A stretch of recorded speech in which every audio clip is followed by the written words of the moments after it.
폭우가 쏟아져 서쪽 서울의 재개발 공사 현장은 순식간에 진흙탕으로 변해버렸다. 시위대의 격렬한 고함 소리가 검은 하늘을 가르는 천둥 소리와 섞여 분노와 절망의 교향곡을 만들어내고 있었다. 그 혼란스러운 풍경 한가운데 한서연은 검은 우산 아래 조용히 서서 통제를 잃은 군중을 차가운 눈빛으로 응시했다. 그녀는 한성그룹의 수장이자 돈과 권력으로 쌓아올린 왕좌에 앉은 여왕이었지만 지금 이 순간만큼은 증오의 표적이었다. 얼굴에 흉터가 가득한 거구의 남자가 녹슨 쇠막대를 들고 군중 속에서 튀어나와 짐승처럼 포효하며 서연을 향해 돌진했다.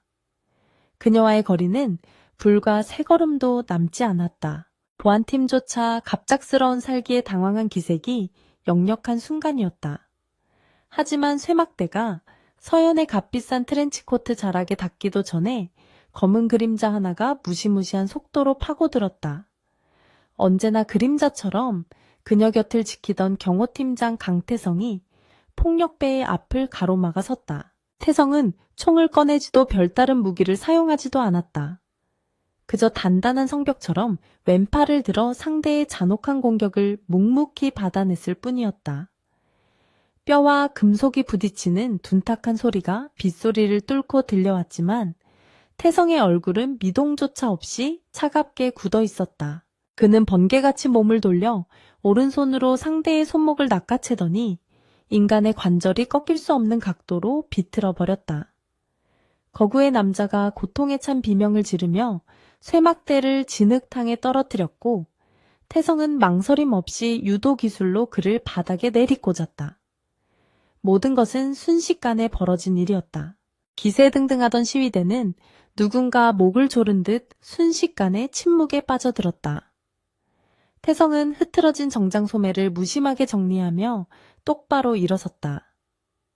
그의 깊고 어두운 눈동자가 남은 사람들을 천천히 훑었다.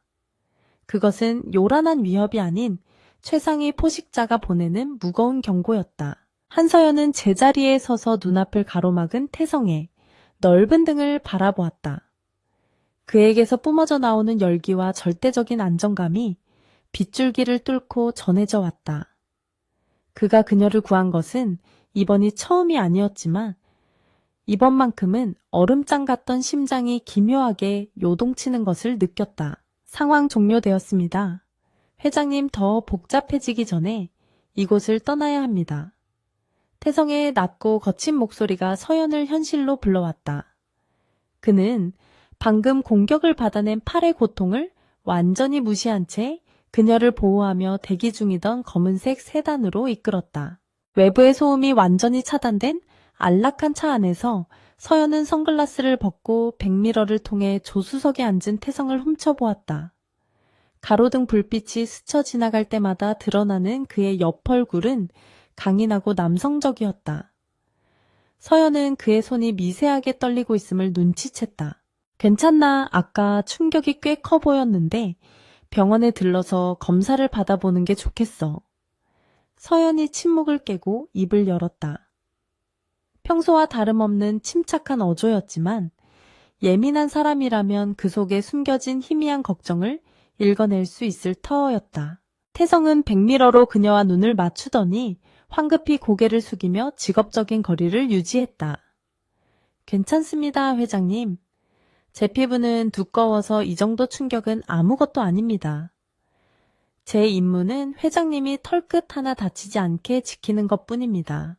기계적이고 원칙적인 그의 대답에 서연은 안도감과 동시에 알 수 없는 서운함을 느꼈다. 그녀는 태성이 고용인과 고용주 사이에 긋는 보이지 않는 선이 싫었다. 지난 3년 동안 그는 그녀가 절대적으로 신뢰하는 유일한 사람이자 그녀의 가장 약한 모습을 본 유일한 존재였다. 한남더일로 향하는 고속도로 위를 차가 미끄러지듯 달렸다. 서연은 차창에 머리를 기대고 빗방울이 흘러내리는 것을 바라보며 권력의 정점에서 느꼈던 지독한 외로움을 떠올렸다.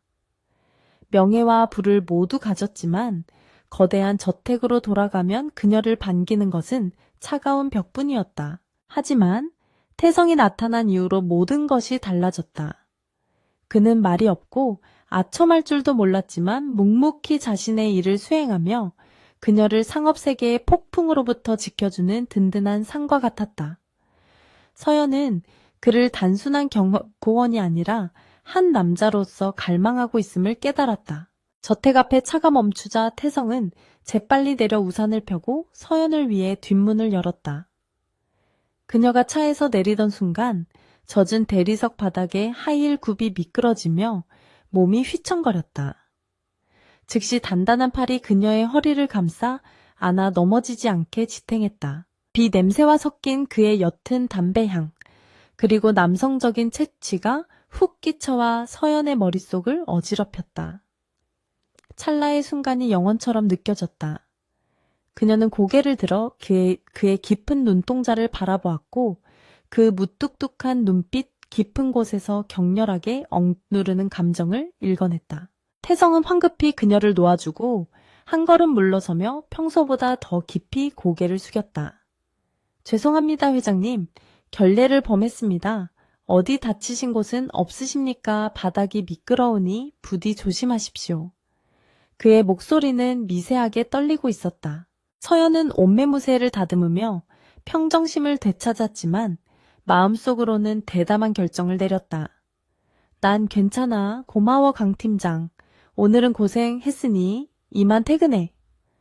그녀는 뒤돌아 집 안으로 들어갔지만 입가에는 사냥감이 덫에 걸렸음을 확신하는 포식자의 미소가 걸려 있었다. 육중한 나무문이 닫히자마자 서연은 침실이 아닌 서재로 향했다. 그녀는 레드와인을 한 잔 따라 창가에 서서 빗속으로 멀어지는 경호팀의 차량을 내려다보았다. 와인을 한 모금 마시자 떫고 달콤한 맛이 혀끝에 감돌았다. 마치 그녀가 막 시작하려는 위험한 도박 같았다. 그녀는 책상 위에 보안 전화기를 집어들고 극도로 중요한 순간에만 사용하는 번호를 눌렀다. 신호가 몇 번 가기도 전에 상대방이 전화를 받았다. 그룹 정보보안실장의 공손한 목소리가 들려왔다. 회장님 듣고 있습니다. 긴급 상황입니까? 김 실장 자네에게 아주 은밀하고 특별한 임무를 주겠어. 서연이 또박또박 위험 있는 목소리로 말했다. 경호팀장 강태성의 신원을 처음부터 다시 조사해. 3년 전 인사팀이 가져온 깨끗한 이력서 말고 그의 과거에 대한 모든 것을 알고 싶어. 수화기 너머에서 잠시 침묵이 흘렀다. 당황한 기색이 역력했지만 곧바로 대답이 돌아왔다. 알겠습니다, 회장님. 하지만 외람된 말씀입니다만 혹시 강 팀장이 실수를 저질렀거나 배신의 징후가 보였습니까? 필요하다면 즉시 격리 조치하겠습니다. 서연은 고개를 저었다. 상대방은 볼 수 없었지만 그녀의 눈빛은 그 어느 때보다 단호하고 부드러웠다. 아니, 정반대야. 그는 어째 너무나 충직해. 내가 조사를 원하는 건 지극히 개인적인 이유 때문이야.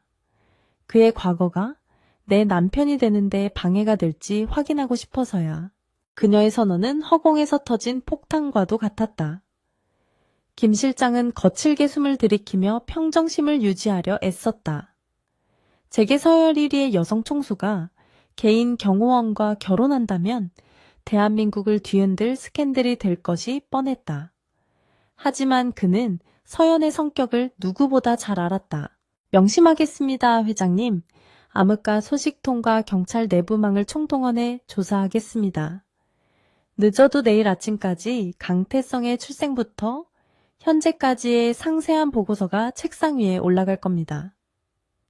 그의 목소리는 다시금 전문가다운 냉철함을 되찾았다. 서연은 전화를 끊고 창밖의 칠흑 같은 어둠을 응시했다.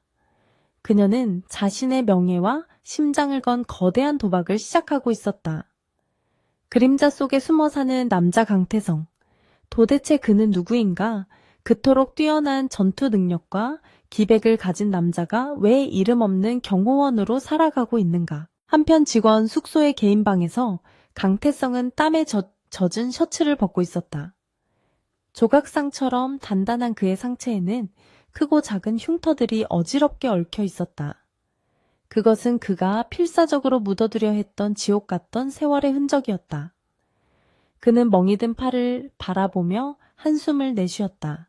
그는 오늘 서연이 자신을 바라보던 눈빛이 평소와 달랐음을 알고 있었다. 그 눈빛에는 그가 감히 응답할 수 없는 갈망이 담겨 있었다.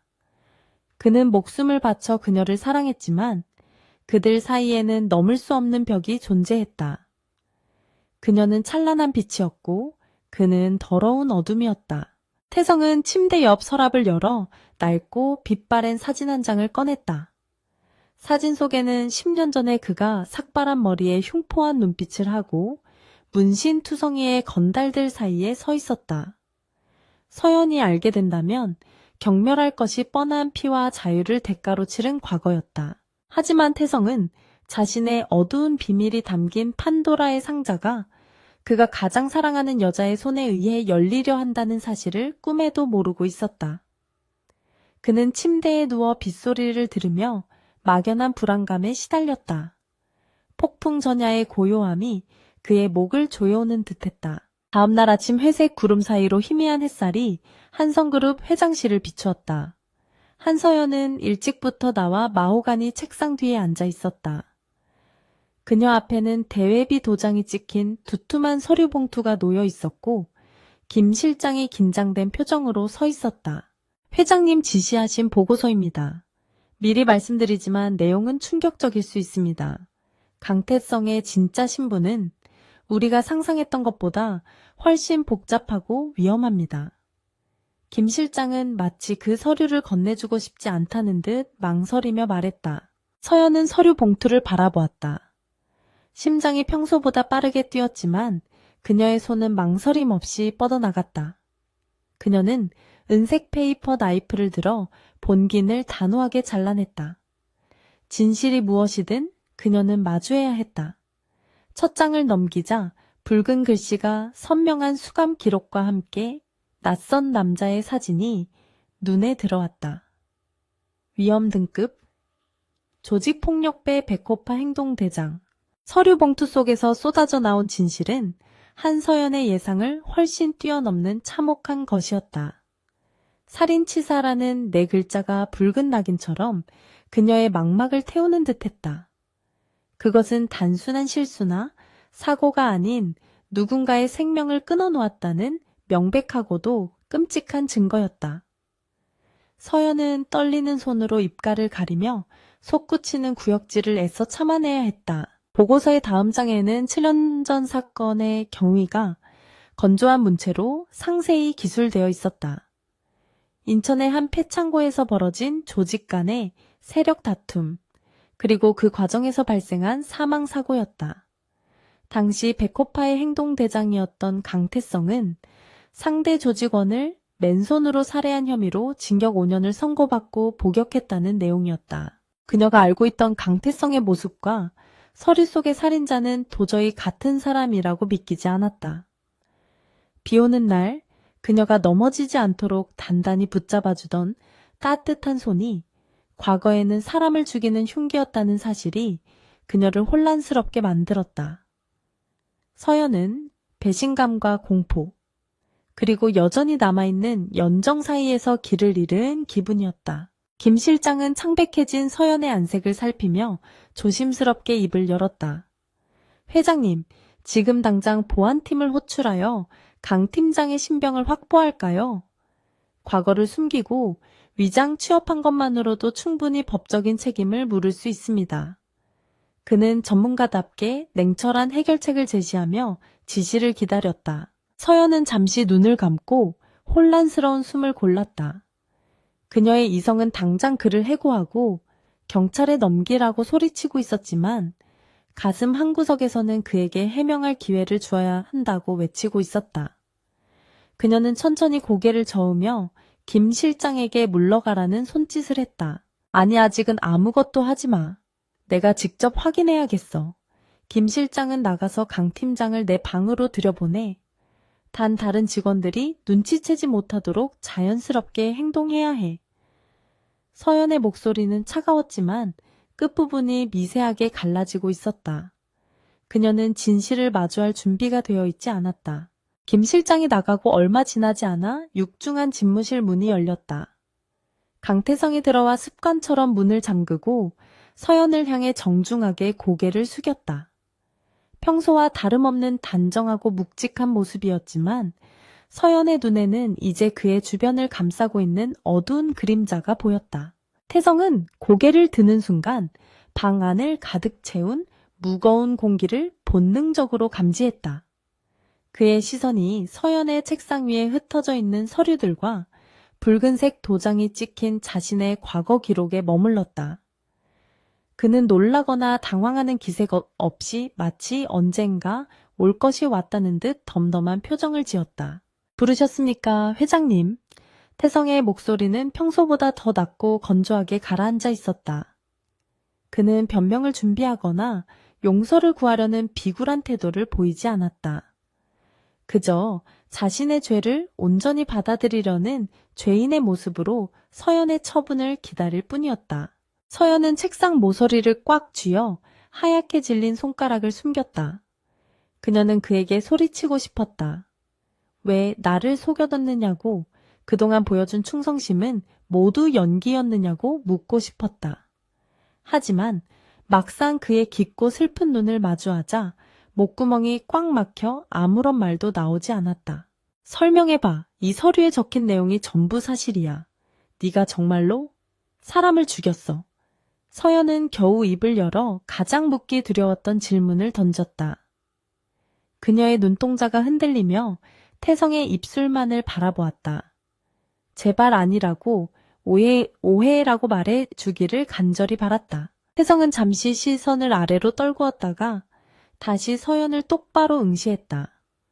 그의 눈빛에는 칠흑 같은 어둠 속에 묻어두었던 고통이 스쳐 지나갔다. 네, 전부 사실입니다. 저는 백호파의 조직원이었고 제 손에 피를 묻혔습니다. 변명의 여지가 없는 진실입니다. 그의 시인이 서연의 가슴에 비수처럼 꽂혔다. 일말의 희망조차 산산이 조각나는 순간이었다. 방 안에는 숨 막히는 침묵만이 흘렀고 오직 벽에 걸린 시계 초침 소리만이 그들의 심장 박동처럼 불안하게 울려 퍼졌다. 서연은 배신감에 몸을 떨며 자리에서 일어났다. 어떻게 감히 네가 내 곁에 있을 수 있었지? 살인자가 내 등을 지키고 있었다는 걸 알면 세상이 나를 어떻게 비웃을지 생각 안 해봤어. 서연의 목소리가 격앙되어 높아졌다. 그녀는 분노를 터뜨리며 그에게 다가갔지만 차마 그를 때리지는 못했다. 태성은 쓴웃음을 지으며 재킷 안쪽 주머니에서 자신의 신분증과 무기를 꺼내 책상 위에 올려놓았다. 쇠붙이가 유리에 부딪히는 차가운 소리가 두 사람 사이의 단절을 선고했다. 그는 한 걸음 뒤로 물러나며 마지막으로 깊이 허리를 숙였다. 처음부터 속이려던 건 아니었습니다. 다만 어두운 시궁창에서 기어나와 잠시나마 빛을 보고 싶었습니다. 하지만 제 과거가 회장님께 오점이 된다면 저는 더 이상 이곳에 있을 자격이 없습니다. 그동안 베풀어 주신 은혜에 죽어서도 잊지 않겠습니다. 그의 말은 사직통보이자 영원한 이별 선언이었다. 태성은 서연의 대답을 기다리지 않고 몸을 돌렸다. 그의 뒷모습은 언제나처럼 강인해 보였지만 어딘가 무너져 내릴 듯한 쓸쓸함이 배어 있었다. 그는 미련 없이 문을 열고 나갔다. 서연은 닫힌 문을 멍하니 바라보며 그 자리에 얼어붙었다. 붙잡아야 한다는 생각이 머릿속을 스쳤지만 살인자라는 단어가 발목을 잡았다. 그녀는 책상 위에 남겨진 그의 신분증을 집어들었다. 사진 속 그의 무뚝뚝한 얼굴이 흐릿해지더니 결국 그녀의 눈에서 뜨거운 눈물이 떨어졌다. 건물 밖으로 나온 태성은 하늘을 올려다보았다. 얄궂게도 어제처럼 비가 쏟아지기 시작했다. 차가운 빗줄기가 그의 뜨거워진 얼굴을 식혀주었지만 가슴 속 깊은 곳에서 타오르는 죄책감과 상실감은 꺼지지 않았다. 그는 우산을 펴지 않은 채 빗속을 걸었다. 한성그룹 본사를 뒤로하고 걷는 그의 발걸음은 천근만은 무거웠다. 이제 다시는 그 화려하고 따뜻했던 세계로 돌아갈 수 없음을 알고 있었다. 그는 자신이 속해야 할 곳 빛이 닿지 않는 어두운 뒷골목으로 돌아가야만 했다. 그것이 그가 치러야 할 죗값이었다. 태성은 주머니에 있던 휴대폰을 꺼내 유심칩을 분리하여 하수구에 던져버렸다. 서연과의 모든 연결고리를 끊어내는 의식이었다. 그녀가 자신을 찾지 못하게, 그리고 자신이 그녀를 그리워하지 않게 하기 위한 잔인한 배려였다. 빗물이 그의 뺨을 타고 흘러내려 눈물과 섞였다. 그날 밤 서연은 텅 빈 펜트하우스에서 홀로 술을 마셨다. 창밖에는 도시의 야경이 화려하게 빛나고 있었지만 그녀의 세상은 온통 잿빛으로 변해 있었다. 그녀는 취기가 오를수록 태성의 빈자리를 뼈저리게 느꼈다. 그가 떠난 지 불과 반나절밖에 되지 않았는데 집 안은 견딜 수 없이 넓고 추웠다. 그녀는 비틀거리는 걸음으로 태성이 머물던 경호원 숙소로 향했다. 방 안은 주인을 잃고 적막에 쌓여 있었다. 가구들은 흐트러짐 없이 정리되어 있었고 그의 개인적인 물건은 하나도 남아있지 않았다. 마치 처음부터 강태성이라는 사람은 존재하지 않았던 것처럼 깨끗했다. 서연은 침대에 앉아 그가 남기고 간 옅은 냄새를 맡았다. 담배향과 비누향이 섞인 그 익숙한 채취가 그녀의 눈물샘을 다시 자극했다. 그녀는 베개에 얼굴을 묻고 소리 죽여 오열했다. 자신이 그를 얼마나 깊이 사랑했는지 그를 떠나보낸 후에야 비로소 깨닫게 된 것이었다. 바보 같은 사람, 왜 변명조차 하지 않는 거야? 내가 널 용서할 수도 있었잖아. 서연의 독백이 허공에 흩어졌다. 하지만 그녀는 알고 있었다. 자신이 그를 용서하기 위해서는 그가 감추고 있는 그날의 진실을, 서류에는 적혀있지 않은 진짜 이야기를 알아야만 한다는 것을. 다음 날부터 서연은 눈에 띄게 차가워졌다. 그녀는 업무에 미친 사람처럼 일에만 몰두했고 작은 실수조차 용납하지 않았다. 직원들은 회장님의 살벌한 기세에 숨조차 크게 쉬지 못했다. 하지만 그녀의 눈 밑에는 짙은 그늘이 드리워졌고 식사량은 눈에 띄게 줄어들었다. 한편 태성은 서울 변두리의 허름한 공사장 인부로 일하고 있었다. 육체노동의 고단함으로 머릿속을 비우려 했지만 밤이 되면 어김없이 서연의 얼굴이 떠올라 그를 괴롭혔다. 그는 스스로를 벌주듯 가장 힘들고 위험한 일을 도맡아 했다. 그러던 어느 날 태성은 공사장 십장들이 나누는 이야기를 우연히 듣게 되었다. 한성그룹이 경쟁사인 장 회장의 계략으로 위기에 처했다는 뉴스였다.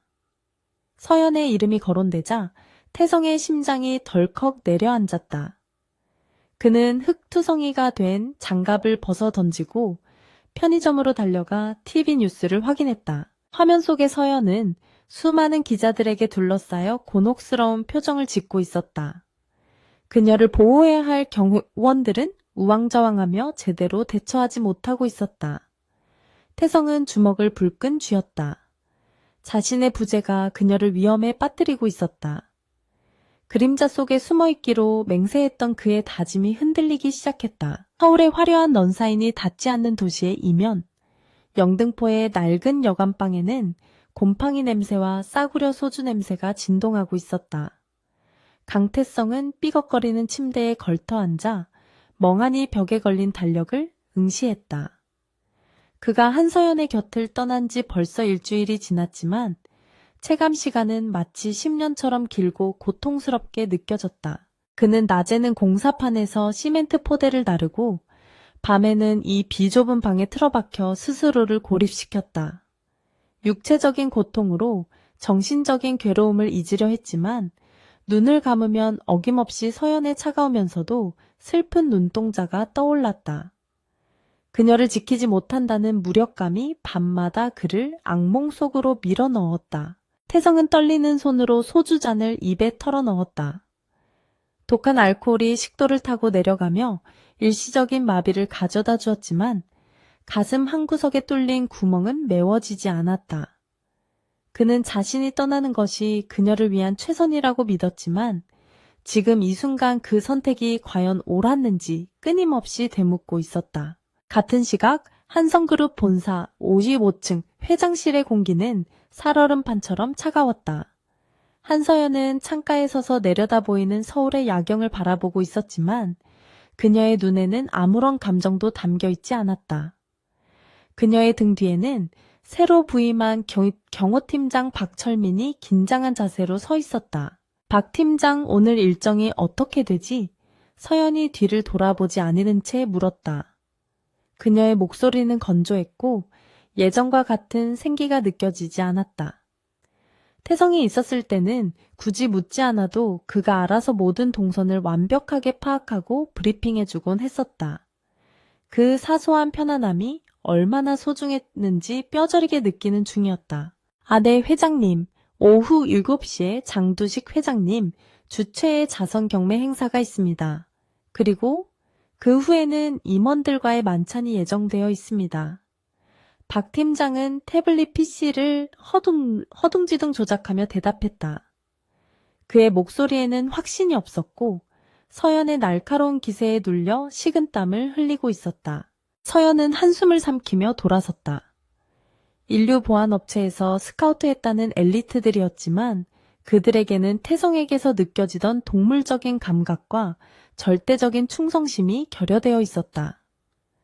그들은 그녀를 VIP라는 업무 대상으로만 대할 뿐 인간 한서연의 안위에는 진심으로 관심이 없어 보였다. 차 대기시켜. 늦으면 장 회장이 또 비아냥거릴 테니까. 서연은 핸드백을 챙겨들며 차갑게 명령했다. 그녀는 태성의 빈자리를 메우기 위해 더욱 강해져야 한다고 스스로를 채찍질했다.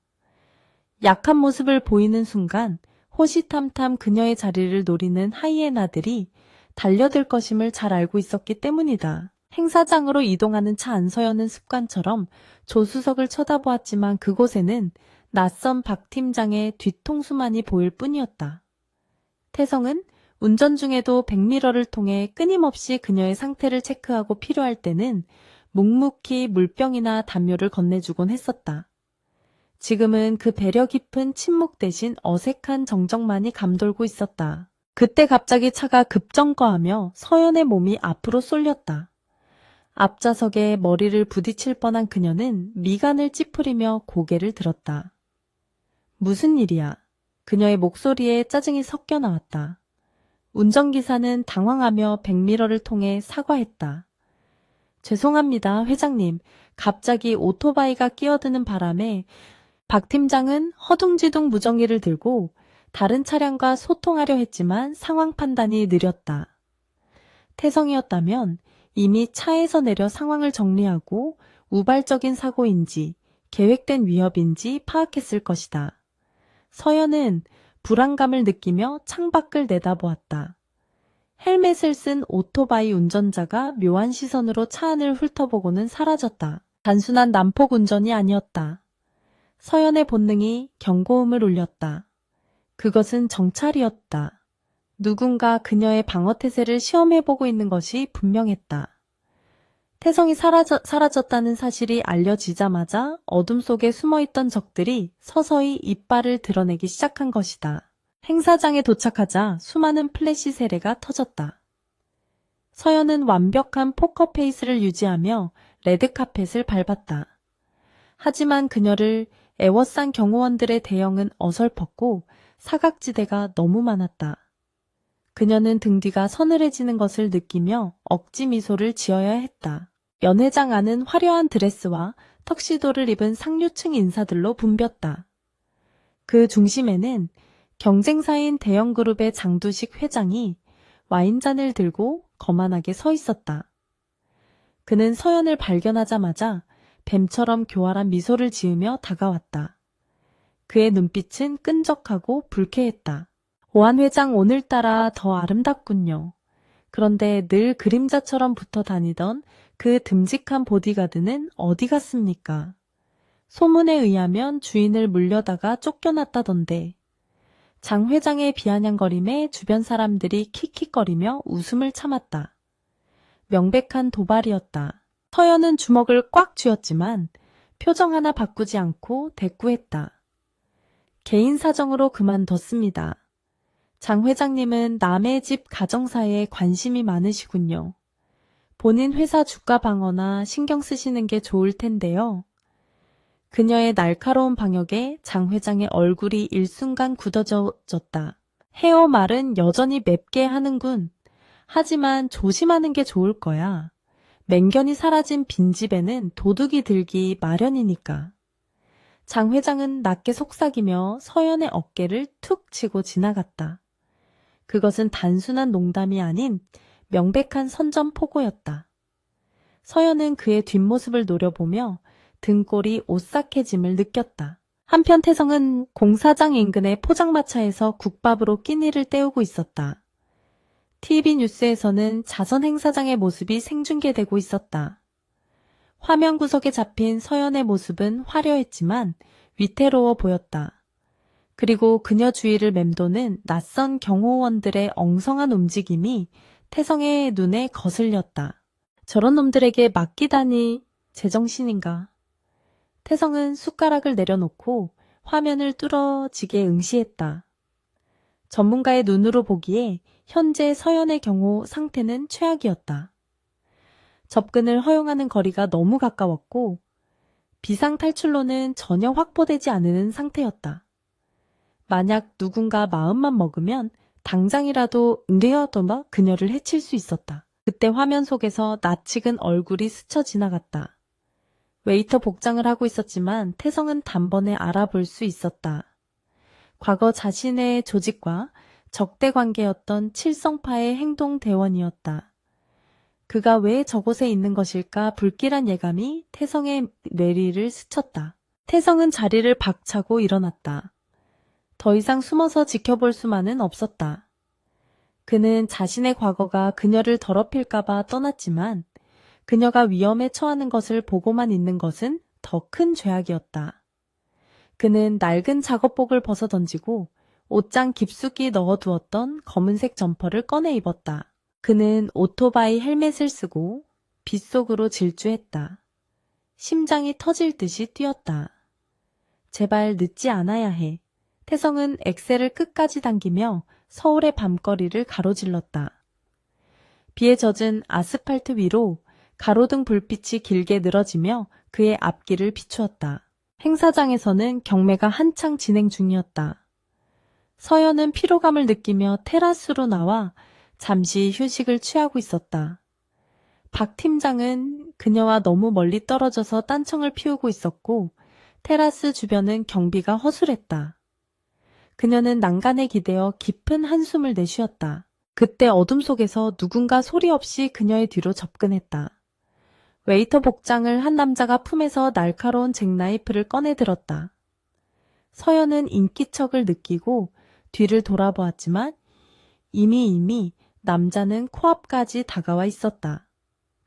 그녀의 눈동자가 공포로 확장되었다. 한서연 장 회장님이 안부 전해달라신다. 남자가 비릿하게 웃으며 칼을 치켜들었다. 서연은 비명을 지르려 했지만 공포에 질려 목소리가 나오지 않았다. 그녀는 본능적으로 뒷걸음질 치다 난간에 부딪혔다. 죽음의 그림자가 그녀를 덮치는 순간이었다. 생그랑 날카로운 파열음과 함께 테라스의 유리창이 박살났다. 그와 동시에 검은 헬멧을 쓴 남자가 들이닥쳐 암살자의 팔을 걷어찼다. 칼이 허공을 다 날아 바닥에 떨어졌다. 암살자는 당황하며 공격 태세를 취했지만 헬멧을 쓴 남자의 움직임은 인간의 것이라기엔 너무나 빨랐다. 태성은 헬멧을 벗지 않은 채 암살자의 명치를 가격하고 팔을 꺾어 제압했다. 뼈가 부러지는 소리와 함께 암살자가 비명을 지르며 쓰러졌다. 소란을 듣고 경호원들이 달려오는 소리가 들렸다. 태성은 쓰러진 암살자를 확인한 후 멍하니 서 있는 서연을 향해 고개를 돌렸다. 서연은 헬멧 속에 가려진 얼굴을 볼 수 없었지만 그 익숙한 실루엣과 압도적인 분위기를 단번에 알아차렸다. 눈물이 왈칵 솟구쳤다. 강, 팀장. 그녀가 떨리는 목소리로 그의 이름을 불러렀지만 태성은 대답 대신 테라스 난간을 넘어 어둠 속으로 사라졌다. 뒤늦게 달려온 박 팀장과 경호원들이 쓰러진 암살자를 보고 경악했다. 회 회장님 괜찮으십니까? 이게 도대체 무슨... 서연은 그들의 호들갑을 무시하고 태성이 사라진 곳을 바라보았다. 빗줄기 사이로 멀어지는 오토바이 엔진 소리가 그녀의 가슴을 때렸다. 그는 떠나지 않았다. 그는 여전히 어둠 속에서 그녀를 지키고 있었다.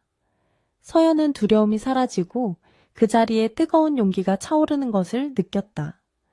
장두식 회장, 그리고 자신을 위협하는 모든 적들에게 경고를 보내야 했다. 그녀에게는 아직 세상에서 가장 강력한 방패가 남아있다고. 서연은 바닥에 떨어진 칼을 내려다보며 차갑게 식은 눈빛으로 박 팀장을 노려보았다. 이자를 당장 경찰이 아닌 지하 고문실로 데려가.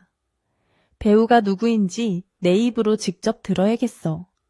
그녀의 목소리는 지옥에서 돌아온 악기처럼 섬뜩했다. 그날 밤 한성그룹의 보안 시스템은 전면적으로 개편되었다. 서연은 무능한 경호팀을 전원 해고하고 자신이 직접 선발한 소수 전개팀을 꾸렸다. 하지만 그녀는 가장 중요한 자리를 비워두었다. 언젠가 다시 돌아올 그 남자를 위해서.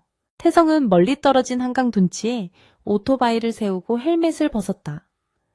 거친 숨을 몰아쉬며 비에 젖은 머리카락을 쓸어 넘겼다. 그의 주먹은 찢어져 피가 흐르고 있었지만 고통보다는 안도감이 앞섰다. 그녀가 무사하다는 사실 하나만으로도 그는 지옥 같은 현실을 견딜 수 있었다. 하지만 그는 알고 있었다. 이것은 시작에 불과하다는 것을. 장 회장은 실패를 용납하지 않는 위인이었고 이번 실패로 인해 더 잔혹하고 치밀한 방법을 동원할 것이다. 태성은 결심을 굳혔다. 양지로 나갈 수 없다면 영원히 그림자가 되어 그녀를 지키겠다고. 그는 휴대폰을 꺼내 예전에 알고 지내던 흥신소 사장에게 전화를 걸었다. 형님 접니다. 부탁 하나만 합시다. 장두식 회장의 뒤를 캐주세요. 아주 사소한 약점이라도 좋습니다. 제가 그놈의 숨통을 끊어놓을 준비를 해야겠습니다. 전화를 끄는 태성의 눈빛은 맹수처럼 번들거렸다. 과거의 죄책감은 잠시 접어두었다. 지금은 사죄보다는 전쟁이 먼저였다. 사랑하는 여자를 지키기 위해 그는 기꺼이 다시 한번 악마가 되기로 맹세했다. 밤하늘을 가르는 번개가 그의 결연한 얼굴을 비추었다. 다음날 아침 서연은 비밀리에 사설 탐정을 고용했다. 그녀의 책상 위에는 7년 전 태성의 사건 기록이 다시 올려져 있었다. 그녀는 단순히 결과를 받아들이는 것이 아니라 그 사건의 이면을 파헤치기로 했다. 살인자가 아니야. 그는 누군가를 지키려 했을 뿐이야. 그녀의 직감이 그렇게 말하고 있었다. 그녀는 태성이 수감되었던 교도소의 교도관부터 시작해 당시 사건을 담당했던 형사, 그리고 피해자의 유가족까지 모든 관계자를 찾아낼 계획을 세웠다. 만약 태성이 말하지 못한 억울한 사연이 있다면 그녀가 직접 그 누명을 벗겨주고 그를 다시 빛으로 끌어올릴 것이었다. 한서연의 개인 수사는 예상보다 빠르게 진척되었다. 돈과 권력, 그리고 진실을 향한 집요함이 합쳐지자 굳게 닫혀있던 입들이 열리기 시작했다. 그녀는 7년 전 사건 당시 강태성의 국선 변호인을 맡았던 남자를 찾아냈다. 그는 낡은 사무실에서 먼지 쌓인 서류철을 꺼내며 오래전 기억을 더듬듯 천천히 입을 열었다. 그 친구 참 특이한 피고인이었죠. 정당 방위를 주장하면 형량을 대폭 줄일 수 있는 상황이었는데도 끝까지 입을 다물더군요. 마치 누군가를 보호하기 위해 스스로 감옥행을 택한 사람처럼 보였습니다.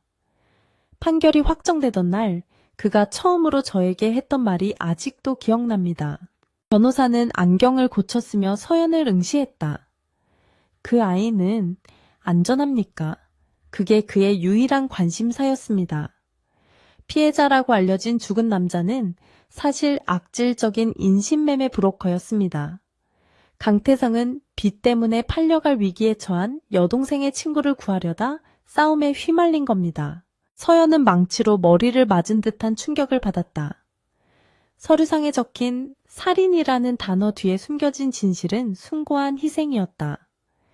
그는 범죄자가 아니라 법이 지켜주지 못한 약자를 위해 자신의 인생을 던진 영웅이었다. 서연의 눈가에 뜨거운 눈물이 고였다가 뺨을 타고 흘러내렸다. 그녀는 자신이 그를 얼마나 잔인하게 내쳤는지 깨닫고 가슴을 쥐어뜯었다. 그는 변명 한마디 없이 그녀의 경멸을 온몸으로 받아내고 떠났다. 자신의 과거가 그녀에게 짐이 될까봐 그 더러운 오명을 혼자 덮어쓴 채 어둠 속으로 사라진 것이다. 서연은 사무치는 후회와 그리움에 입술을 깨물었다. 사무실을 나온 서연은 차에 올라타지 않고 멍하니 거리를 걸었다. 비가 그친 서울의 하늘은 맑게 개어 있었지만 그녀의 마음에는 거센 폭풍우가 몰아치고 있었다. 당장이라도 그를 찾아가 무릎을 꿇고 사과하고 싶었다. 하지만 그가 어디에 있는지 어떻게 지내는지 알 길이 없었다. 그때 그녀의 휴대폰이 요란하게 울렸다. 발신자는 장두식 회장이었다. 서연은 심호흡을 하며 감정을 갈무리하고 차가운 목소리로 전화를 받았다. 무슨 일이죠? 당신 목소리를 듣는 것만으로도 하루 기분을 망치기에 충분한데. 수화기 너머로 장 회장의 걸걸한 웃음소리가 들려왔다. 하하, 여전히 까칠하시군.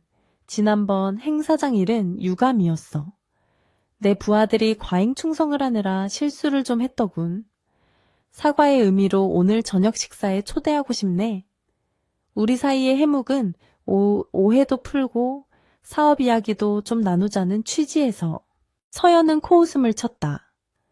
당신과 내가 밥을 먹을 사이인가 뻔한 수작 부리지 말고 본론만 말해.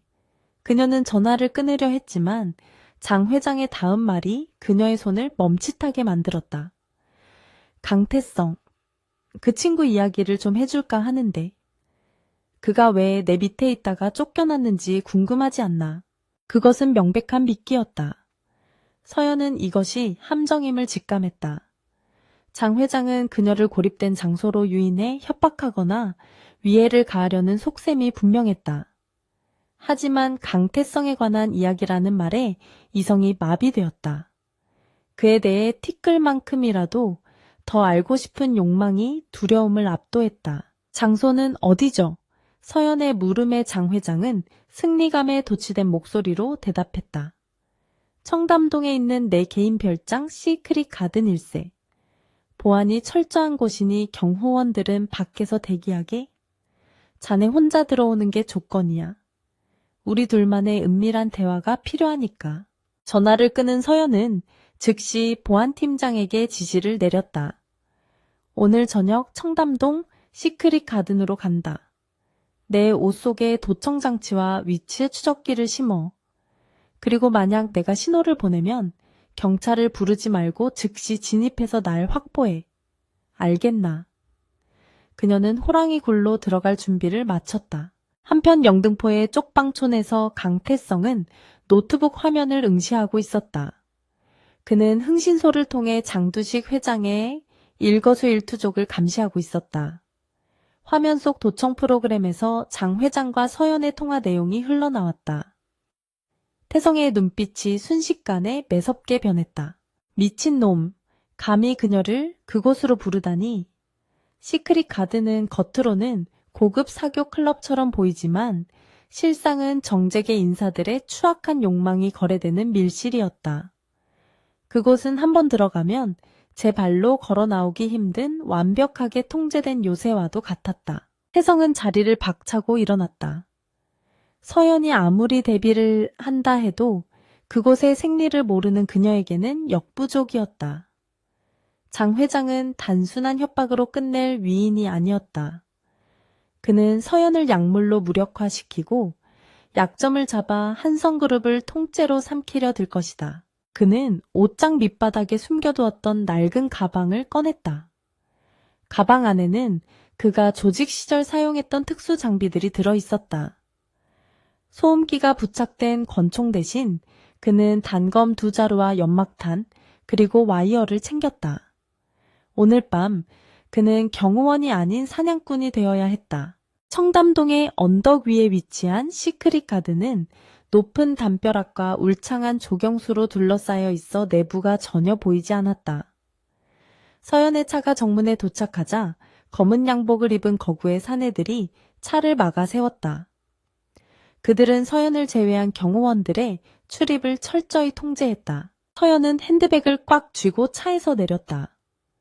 그녀는 옷깃에 숨겨진 초소형 마이크를 확인하며 당당하게 정문을 통과했다. 밖에서 대기해. 1시간 내로 내가 나오지 않으면 알지. 그녀는 보안팀장에게 눈짓을 보내고 안으로 들어갔다. 하지만 그녀는 몰랐다.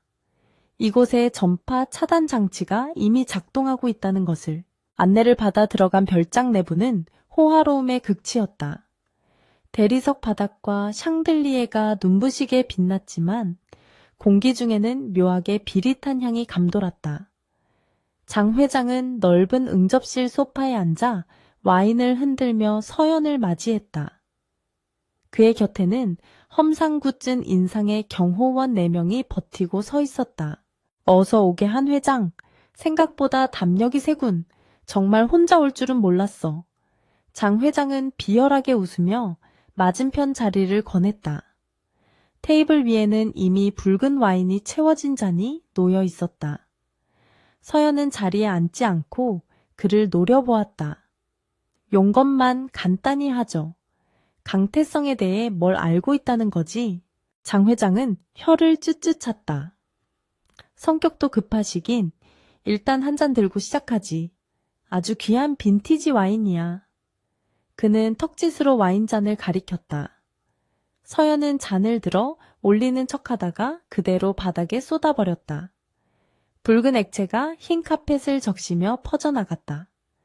당신이 주는 건 물 한 모금도 마실 생각 없어. 분위기가 순식간에 험악해졌다.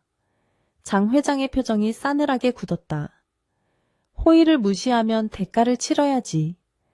네가 아직도 상황 파악이 안 되는 모양인데 여기는 내 왕국이야. 네가 밖에서 심어둔 도청기 먹통이 된 지 오래야. 그가 리모컨을 누르자 벽면의 스크린에 밖에서 대기 중인 서연의 경호팀이 무력하게 제압당하는 모습이 비쳤다. 서연의 얼굴이 엄백해졌다. 그녀는 본능적으로 뒷걸음질 쳤지만 등 뒤에는 이미 거구의 사내들이 문을 가로막고 있었다. 비명 질러봐야 소용없어. 방음 설비가 완벽하거든. 자, 이제 계약서에 도장부터 찍을까? 한성그룹의 경영권을 넘긴다는 각서 말이야. 장 회장이 서류를 던져넣었다. 그때 별장 전체의 조명이 깜빡거리더니 파타는 소리와 함께 모든 불이 꺼졌다. 칠흑 같은 어둠이 응접실을 덮쳤다. 뭐야, 비상전력 가동해. 누가 장난질이야. 장 회장의 고함 소리가 어둠 속에서 울려 퍼졌다. 경호원들이 당황하며 휴대폰 조명을 켜려 했다. 어둠 속에서 무언가 깨지는 소리와 함께 둔탁한 타격음이 연이어 들려왔다. 으악!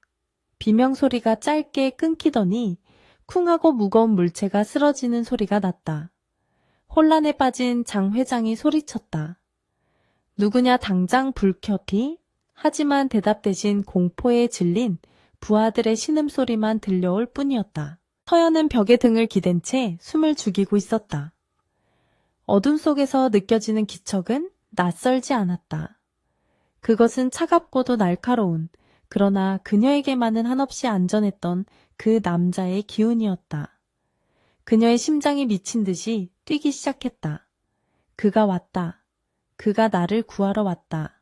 희미한 달빛이 창문으로 스며들어 실내를 비추자 놀라운 광경이 드러났다. 문을 막고 있던 2명의 경호원은 이미 바닥에 기절해 있었고 나머지 2명은 허공을 향해 총구를 겨누며 벌벌 떨고 있었다.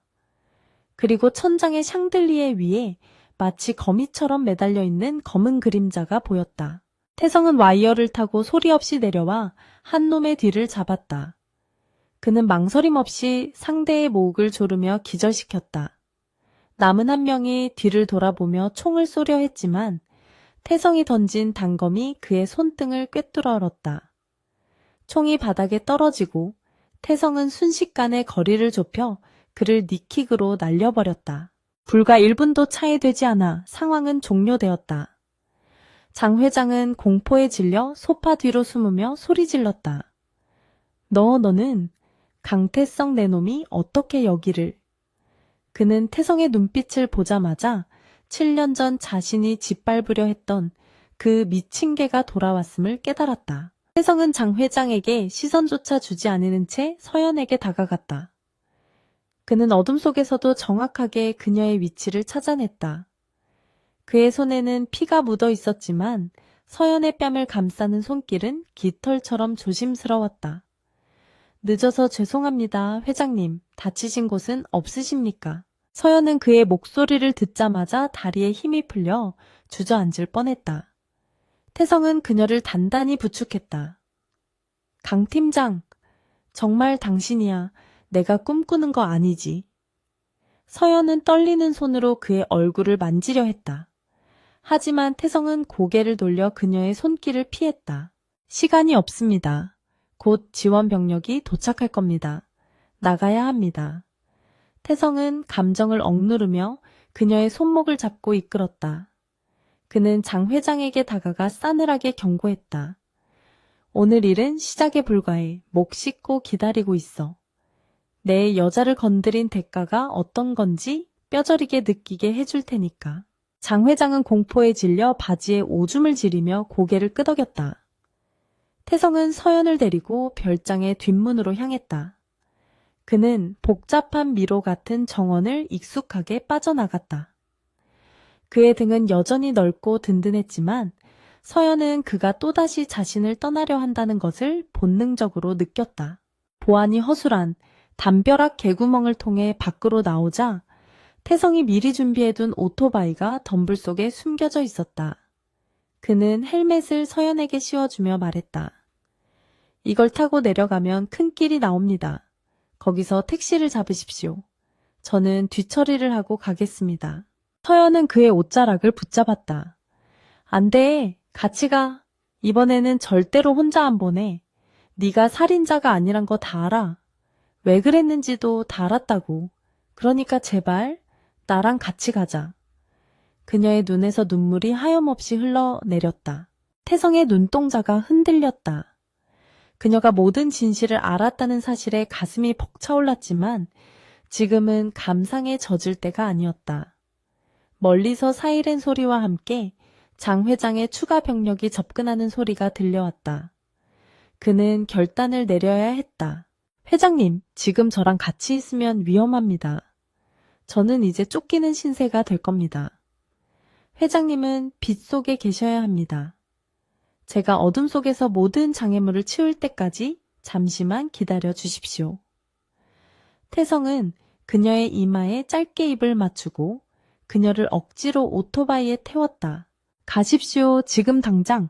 태성이 오토바이에 시동을 걸고 그녀를 밀어보냈다. 서연은 울부짖으며 그를 불렀지만 오토바이는 미끄러지듯 어둠 속으로 멀어졌다.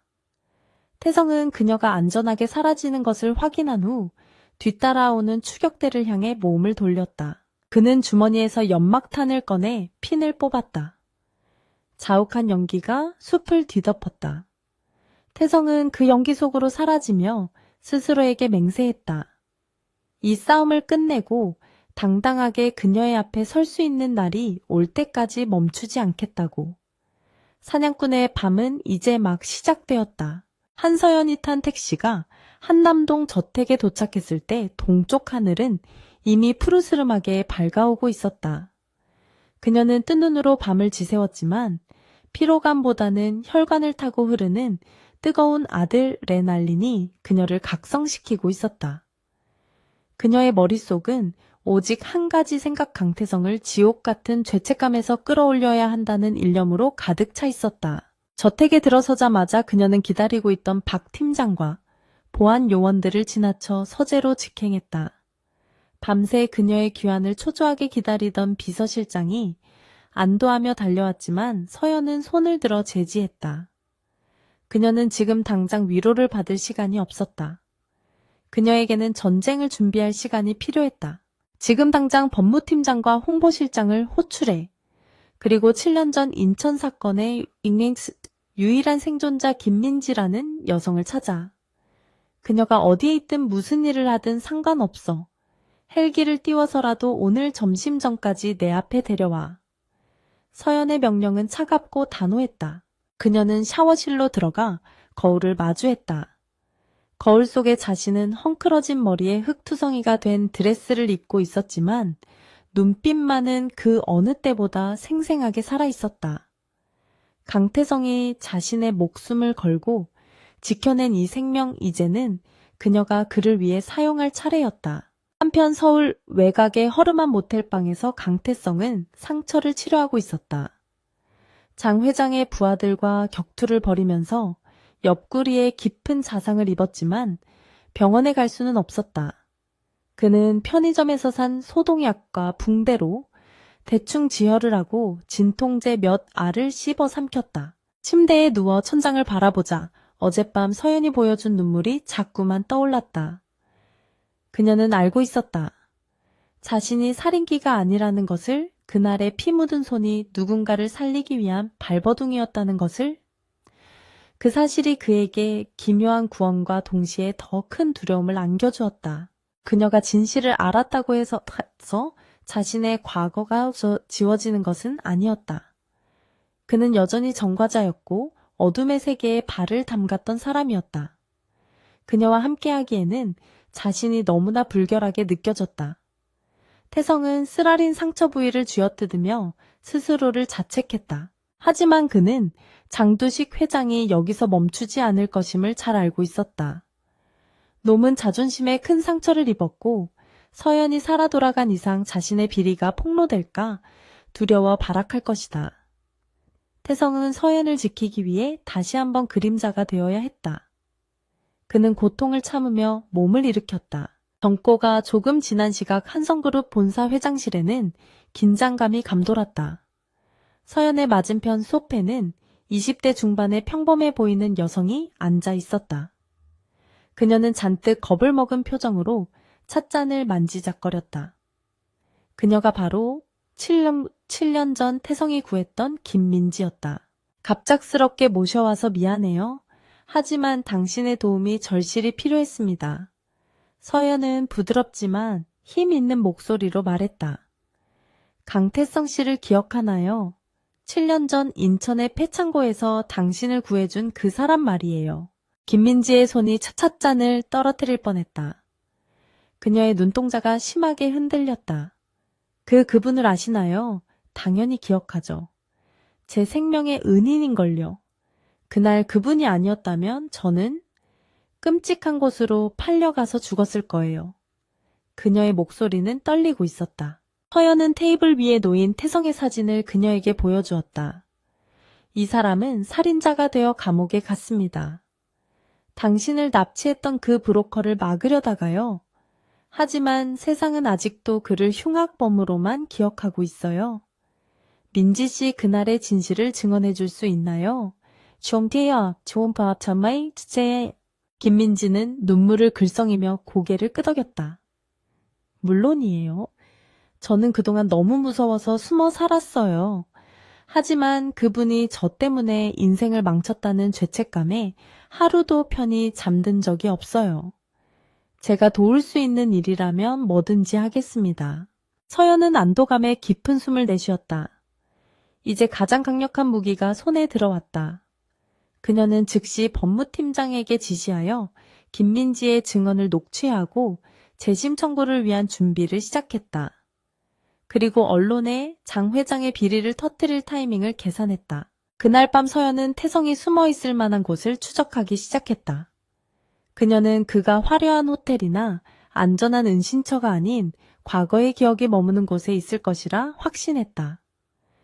그녀의 기억 속에 스쳐 지나간 장소, 태성이, 술에 취해 무심코 이야기했던 여동생의 납골당이 떠올랐다. 비가 추적추적 내리는 밤이었다. 서연은 경호원들을 물리치고 홀로 차를 몰아 경기도의 한 추모공원으로 향했다. 칠흑 같은 어둠 속 납골당 입구의 벤치에 검은 모자를 푹 눌러 쓴 남자가 앉아 있었다. 그는 마치 세상의 모든 짐을 짊어진 고독한 바위처럼 보였다. 서연은 차에서 내려 우산을 쓰고 그에게 다가갔다. 발소리를 죽였지만 태성은 이미 그녀의 기척을 느끼고 있었다. 하지만 그는 도망치지 않았다. 더 이상 도망칠 곳도 도망칠 힘도 남아있지 않은 듯했다. 그는 천천히 고개를 들어 그녀를 바라보았다. 여기는 어떻게 알고 오셨습니까? 위험하게 혼자 다니지 말라고 그렇게 당부했는데. 태성의 목소리는 거칠고 메말라 있었다. 빗물인지 눈물인지 모를 액체가 그의 뺨을 타고 흘러내렸다. 서연은 그의 앞에 쭈그리고 앉아 우산을 씌워주었다.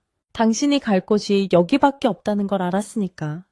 그리고 당신이 나를 떠나지 못할 거라는 것도 알았으니까. 서연은 손수건을 꺼내 그의 젖은 얼굴을 닦아주었다.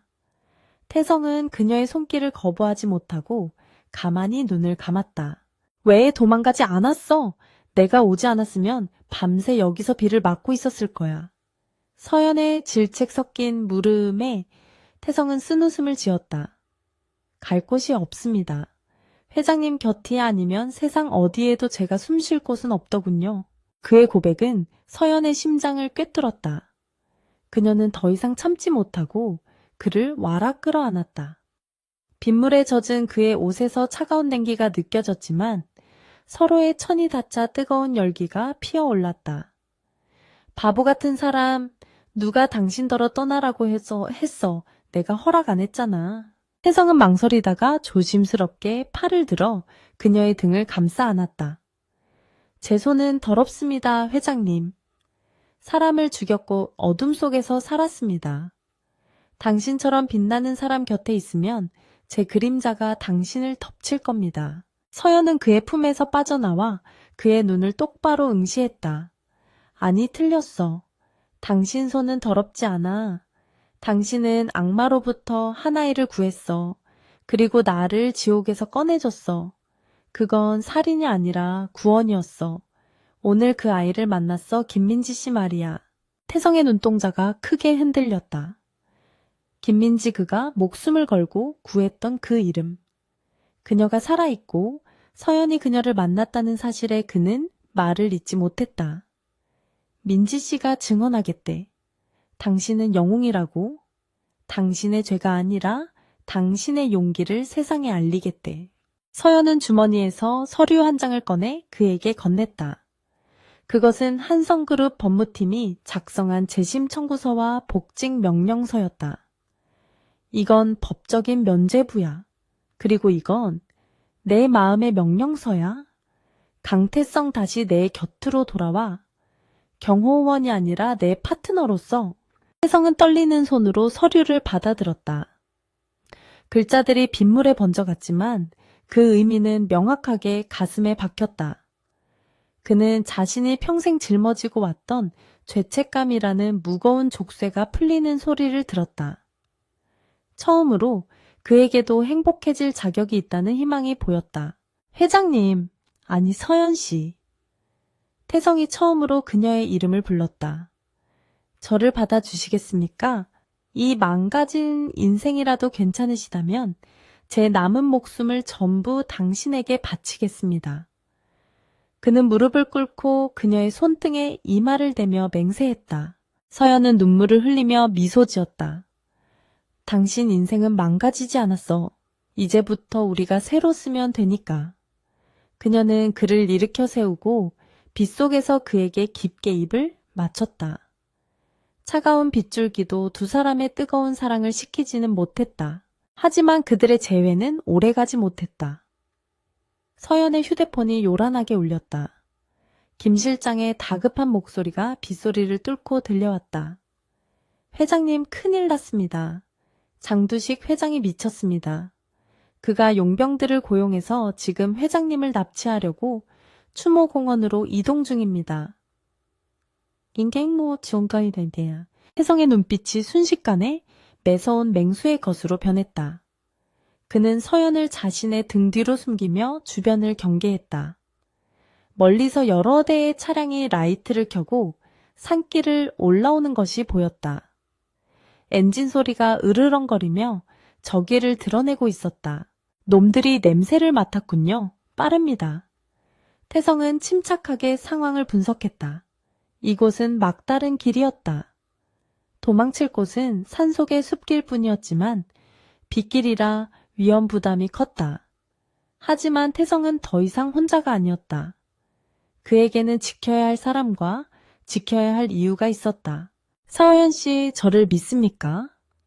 태성이 그녀의 손을 꽉 잡으며 물었다. 서연은 두려움 없이 그를 바라보며 고개를 끄덕였다. 내 목숨보다 더. 그 한마디면 충분했다. 태성은 희미하게 웃으며 그녀를 안고 어둠이 깔린 숲속으로 몸을 던졌다. 숲속을 달리는 동안 나뭇가지가 그들의 옷을 찢고 피부를 긁었지만 두 사람은 멈추지 않았다. 태성은 인간 내비게이션처럼 지형을 파악하며 추격자들을 따돌렸다. 뒤에서 총성이 울리고 고함 소리가 들려왔지만 그들은 서로의 손을 놓지 않았다. 한참을 달려 산 중턱에 낡은 사냥꾼 오두막에 도착했다. 태성은 문을 부수고 들어가 서연을 안전한 곳에 앉혔다. 그는 창문 틈으로 밖을 정찰하며 말했다. 여기서 잠시 버텨야 합니다. 김 실장에게 좌표를 보냈으니 곧 지원팀이 올 겁니다. 서연은 가쁜 숨을 몰아쉬며 태성을 바라보았다. 그의 셔츠는 다시 피로 물들고 있었다. 어젯밤에 상처가 터진 모양이었다. 태성 씨 피가... 서연이 걱정스럽게 다가가려 했지만 태성은 괜찮다는 듯 손을 저었다. 이 정도는 아무것도 아닙니다. 놈들이 가까이 왔습니다. 서연 씨는 저 벽장 안에 숨어 계십시오. 무슨 소리가 들려도 절대 나오시면 안 됩니다. 태성은 낡은 장총을 벽에서 꺼내 들었다. 탄알은 없었지만 위협용으로는 충분했다. 실어 같이 있어. 죽어도 같이 죽어. 서연이 고집을 부렸다. 태성은 그녀의 어깨를 잡고 진지한 눈빛으로 말했다. 우리는 죽지 않습니다. 제가 반드시 살려서 데리고 나갈 겁니다. 그리고 아까 약속하지 않았습니까? 우리 인생 새로 쓰기로. 그 약속 지키려면 살아야죠. 그의 확신에 찬 말에 서연은 눈물을 머금고 벽장 안으로 들어갔다. 태성은 문을 닫고 심호흡을 했다. 밖에서 자박거리는 발소리가 들려왔다. 적들은 오두막을 포위하고 있었다. 태성은 문 옆에 몸을 숨기고 사냥꾼이 덫을 놓듯 마지막 결전을 준비했다. 문이 벌컥 열리고 손전등 불빛이 안으로 쏟아져 들어왔다. 안에 있는 거 다 안다 얌전히 나와. 용병 대장의 목소리가 울렸다. 태성은 어둠 속에서 번개처럼 튀어나가 선두에 선 남자의 손목을 내리치고 무기를 탈취했다. 좁은 오두막 안에서 치열한 육탄전이 벌어졌다. 태성은 부상 입은 몸이라고는 믿기지 않을 정도로 날렵하게 움직였다. 그는 적의 힘을 역이용하여 서로 부딪히게 만들고 급소를 정확하게 타격했다. 하지만 놈들의 수는 너무 많았다. 한 용병이 벽장을 향해 총구를 겨누는 것을 본 태성은 몸을 날려 그 앞을 막아섰다. 탕 총소리가 숲의 정적을 찢었다. 태성은 어깨를 부여잡고 주저앉았지만 그의 눈빛은 여전히 형형하게 빛나고 있었다. 그는 고통을 삼키며 쓰러진 용병의 다리를 걸어 넘어뜨렸다. 그때 밖에서 경찰 사이렌 소리와 헬기 소리가 들려왔다. 김 실장이 이끄는 대규모 지원 병력이 도착한 것이다. 용병들은 당황하여 우왕좌왕했다.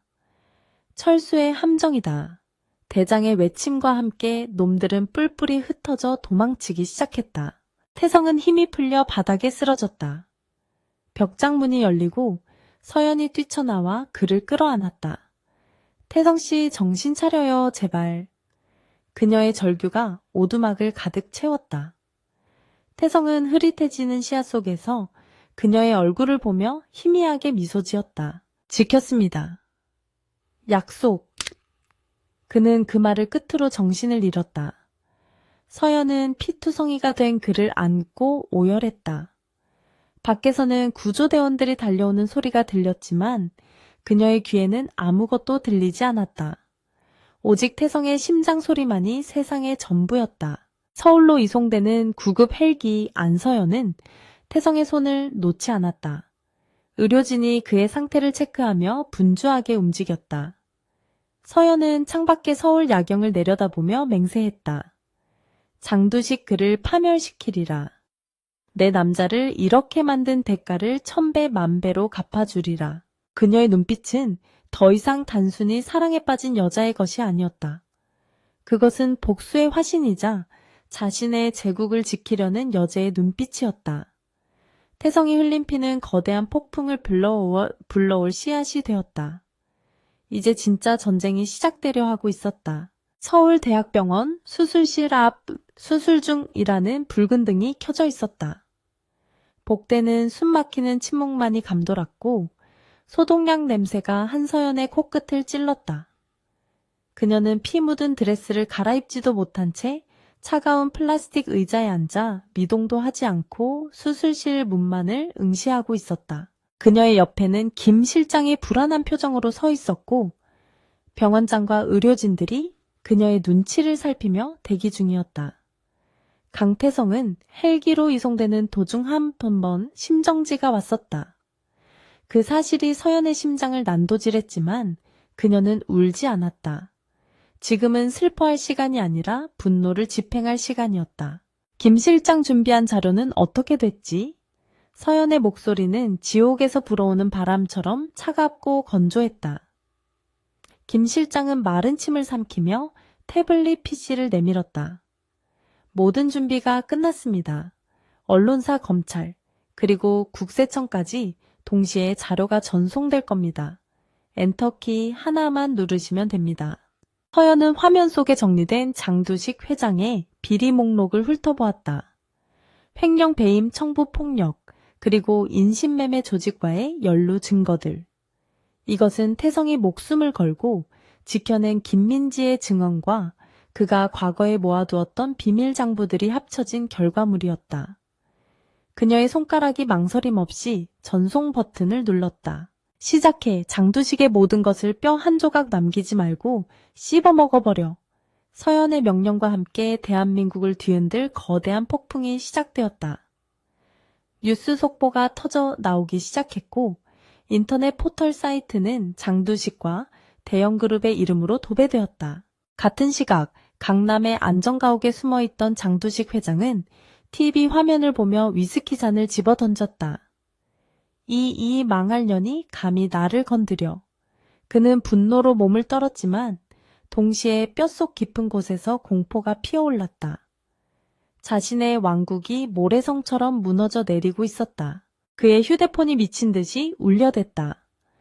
검찰의 압수수색 영장이 발부되었다는 변호사의 다급한 목소리, 주가가 폭락하고 있다는 임원들의 비명 섞인 보고가 이어졌다.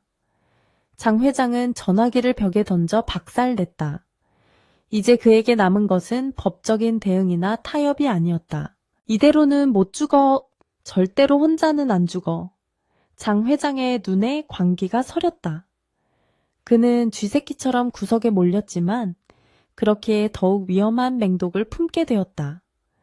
그는 서랍 깊숙한 곳에서 대포폰을 꺼내 자신이 키우던 가장 은밀하고 잔혹한 살수 집단인 흑룡파에게 전화를 걸었다. 마지막 일회다.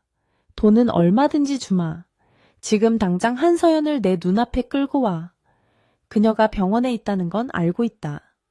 병원을 폭파해서라도 데려와. 그의 고함 소리는 짐승의 단말마처럼 끔찍하게 울려 퍼졌다. 이성을 잃은 악당의 마지막 발악이었다.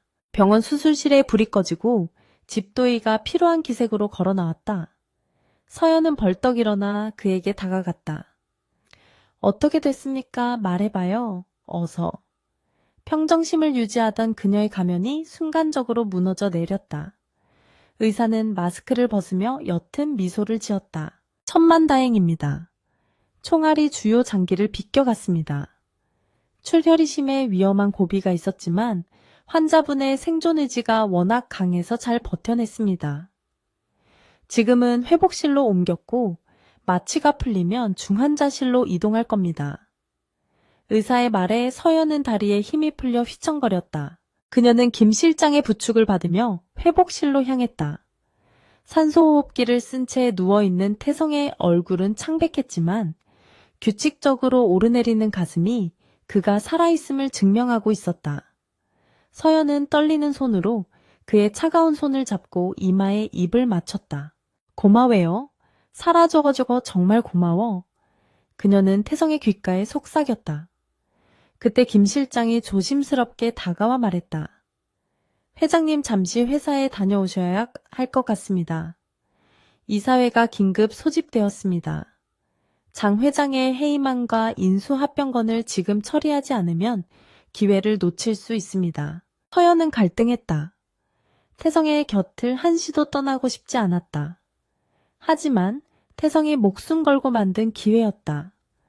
그녀가 여기서 주저앉아 있으면 장 회장에게 방역의 빌미를 줄 수도 있었다. 그녀는 결단을 내렸다. 알겠어. 최대한 빨리 처리하고 돌아올게. 보안팀 여기를 철통같이 지켜. 개미 새끼 한 마리도 들이지 마. 서연은 태성의 손을 한 번 더 꽉 잡은 후 떨어지지 않는 발길을 돌렸다. 그녀가 병원을 나서는 순간 병원 로비의 분위기가 심상치 않게 변했다. 환자복을 입은 건장한 남자들이 곳곳에서 눈빛을 교환하고 있었고 주차장 입구에는 검은 승합차 3대가 엔진을 켜둔 채 대기하고 있었다. 서연이 탄 차가 병원을 빠져나가려는 순간 앞뒤로 승합차들이 끼어들어 길을 막았다. 뭐야, 후지네. 운전기사가 소리쳤지만 이미 늦었다. 승합차에서 마스크를 쓴 괴한들이 쏟아져 나와 야구방망이와 쇠파이프로 경호 차량의 유리를 박살냈다. 한서연 나오라고 해. 괴한들은 최루탄을 차 안으로 던져 넣었다. 매캐한 연기가 차 안을 가득 채우자 경호원들은 기침을 하며 무력화되었다. 서연은 손수건으로 입을 막고 버티려 했지만 문이 뜯겨나가고 거친 손길이 그녀의 머리채를 휘어잡았다. 이거 놔, 너희들. 내가 누군 줄 알아. 서연이 반항하며 괴한의 팔을 물어뜯었지만 건장한 남자의 힘을 당해낼 수는 없었다. 그녀는 질질 끌려 승합차에 태워졌고 검은 두건이 머리에 씌워졌다. 차는 굉음을 내며 병원을 빠져나갔다. 순식간에 벌어진 납치였다. 중환자실에 누워있던 강태성은 깊은 무의식의 바다를 헤매고 있었다. 꿈속에서 그는 끝없는 어둠 속을 달리고 있었고 멀리서 서연이 그를 부르는 비명소리가 들려왔다. 태성씨 도와줘요. 그 목소리가 뇌리에 박히는 순간 태성의 눈이 번쩍 뜨였다.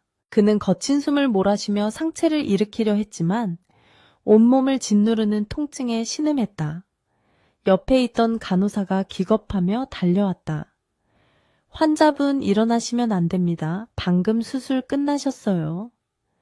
그녀가 태성을 다시 눕히려고 했지만 태성의 눈빛은 이미 제정신이 아니었다. 회장님, 한서연 회장님, 어디 계십니까?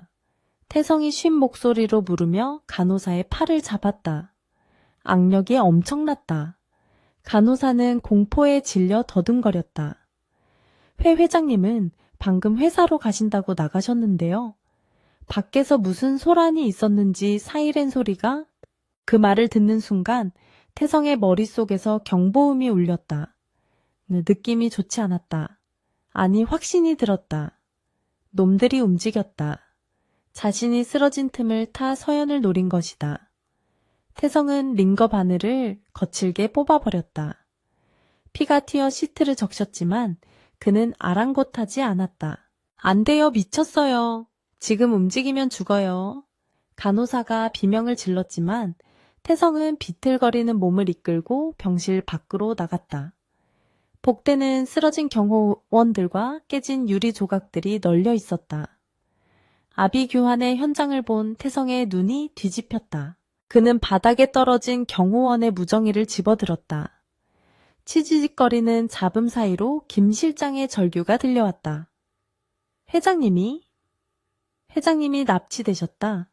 차량 번호 82가 4002 인천 방향으로 도주 중 경찰에 지원 요청해 인천. 장두식의 밀수 루트가 있는 곳이자 태성이 과거에 몸담았던 백호파의 구역이었다. 놈들은 서연을 해외로 빼돌리거나 그곳에서 끝장을 볼 생각이었다. 태성은 고통을 분노로 덮어버렸다. 상처가 터져 복대 위로 피가 배어 나왔지만 그의 아드레날린은 고통을 마비시켰다. 그는 병원 앞에 세워져 있던 배달 오토바이를 발견했다. 열쇠가 꽂혀 있었다. 주저할 시간이 없었다. 태성은 오토바이에 올라타 시동을 걸었다. 엔진 소리가 으르렁거리며 그의 심장 박동과 공명했다. 기다려요, 서연씨. 내가 갑니다. 지옥 끝까지라도 쫓아갑니다. 인천항에 버려진 냉동 창고. 장두식은 의자에 묶인 서연을 내려다보며 비릿한 미소를 짓고 있었다. 창고 안은 냉기가 감돌았고 10여 명의 조직원들이 흉기를 든 채 주변을 경계하고 있었다. 서연의 입가는 터져 피가 흐르고 있었지만 그녀의 눈빛은 여전히 죽지 않았다. 어때, 한 회장? 내 왕국을 무너뜨린 기분이 이제 네가 그 대가를 치를 차례야. 장두식은 서연의 턱을 낚아채며 으르렁거렸다. 내 지분을 전부 포기한다는 각서에 지장 찍어. 그리고 나를 해외로 도피시켜. 안 그러면 네 예쁜 얼굴을 갈기갈기 찢어주마. 서연은 핏물을 장 회장의 얼굴에 뱉었다. 꿈깨, 장두식. 넌 끝났어. 내 경호원이니 태성씨가 널 가만두지 않을 거야. 그녀의 도발에 장 회장은 폭소를 터뜨렸다. 강태성 그놈은 지금쯤 병원 침대 위에서 송장이나 다름없을 텐데 누가 널 구하러 온다는 거냐. 그때 창고의 거대한 철문이 쿵 하는 소리와 함께 안쪽으로 찌그러졌다. 모두의 시선이 문으로 쏠렸다. 이어서 굉음과 함께 오토바이 한 대가 문을 뚫고 창고 안으로 날아 들어왔다. 오토바이는 공중에서 회전하며 조직원들을 덮쳤고 그 뒤로 검은 그림자가 착지했다. 자욱한 먼지 속에서 강태성이 천천히 일어섰다. 환자복 위에 피 묻은 검은 재킷을 걸친 기괴한 모습이었지만 그에게서 뿜어져 나오는 살기는 창고 안의 냉기마저 얼려버릴 듯했다. 그의 한쪽 손에는 쇠파이프가 다른 한쪽에는 부러진 오토바이 핸들이 들려 있었다. 누구냐? 장 회장이 뒷걸음질 치며 소리쳤다. 태성은 고개를 들어 장 회장을 노려보았다. 그의 눈동자는 더 이상 인간의 것이 아닌 상처 입은 늑대의 눈이었다. 붉게 충혈된 눈에서 핏빛 광기가 흘러내렸다. 내 여자를 건드린 놈들은 하나도 살아서 못 나간다. 태성의 목소리는 낮게 깔렸지만 창고 안의 모든 사람들의 고막을 찢을 듯이 울렸다. 그는 피를 토하듯 포효하며 조직원들의 한가운데로 뛰어들었다. 그것은 싸움이 아니라 학살의 시작이었다. 조직원들이 때로 달려들었지만 태성은 고통을 느끼지 못하는 괴물처럼 움직였다. 쇠파이프가 휘두를 때마다 뼈가 부러지는 소리가 났고 적들이 추풍낙엽처럼 쓰러졌다. 수술 직후의 몸이라고는 믿기지 않는 초인적인 힘이었다. 오직 서연을 구해야 한다는 본능만이 그를 움직이고 있었다. 서연은 눈앞에서 벌어지는 광경을 믿을 수 없었다. 피투성이가 된 채 자신을 위해 싸우는 태성의 모습은 처절하고도 아름다웠다. 태성씨 조심해요. 그녀가 비명을 질렀다. 뒤에서 칼을 든 조직원이 태성의 등을 노리고 있었다. 태성은 뒤도 돌아보지 않고 팔꿈치로 상대의 명치를 가격하고 쇠파이프로 머리를 내리쳤다. 적의 피가 그의 얼굴에 튀었지만 그는 눈 하나 깜빡이지 않았다. 그는 시체들로 산을 쌓으며 점점 장 회장이 있는 곳으로 다가갔다. 공포에 질린 장 회장은 서연을 인질로 잡으려 했다. 오지마 오면 인연을 죽여버리겠어. 장 회장이 서연의 목에 칼을 들이댔다.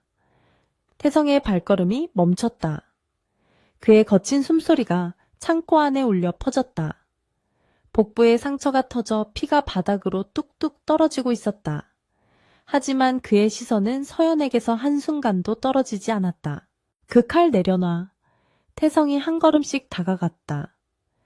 그녀에게 털끝 하나라도 상처를 입히면 너는 죽고 싶어도 죽지 못하게 될 거야. 내가 맹세컨대 네 살을 한 점씩 떼어내서 지옥을 보여주마. 그의 협박은 빈말이 아니었다. 그것은 죽음의 선고였다. 장 회장의 손이 떨렸다. 태성의 기백에 눌려 숨을 쉴 수가 없었다. 바로 그 순간 밖에서 경찰 특공대의 사이렌 소리가 들려왔다. 경찰이다 포위됐다 무기를 버리고 투항하라. 확성기 소리가 들리자 장 회장의 멘탈이 완전히 무너졌다. 그 틈을 놓치지 않고 태성이 마지막 힘을 짜내어 쇠파이프를 던졌다.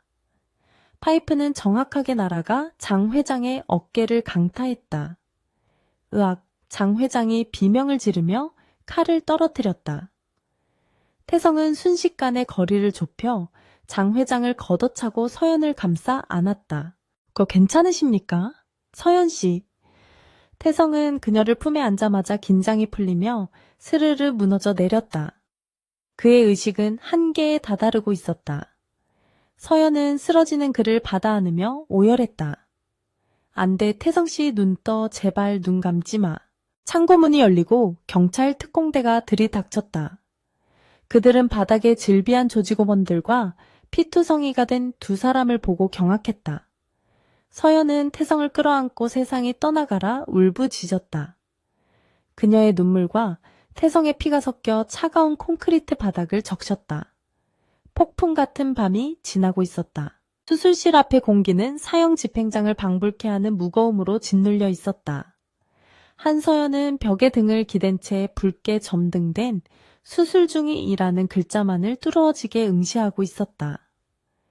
그녀의 흰 블라우스에는 강태성의 붉은 선혈이 지워지지 않는 낙인처럼 깊게 배어 있었지만 그녀는 옷을 갈아입는 것조차 거부했다. 그 피는 태성이 그녀를 위해 흘린 생명의 증거이자 그녀가 평생 갚아야 할 사랑의 무게였다. 병원장이 안절부절 못하며 그녀의 곁을 지키고 있었지만 감히 말을 걸 생각조차 하지 못했다. 지금 서연에게서 뿜어져 나오는 기운은 슬픔을 넘어선 서늘한 살기로 가득 차 있었기 때문이었다.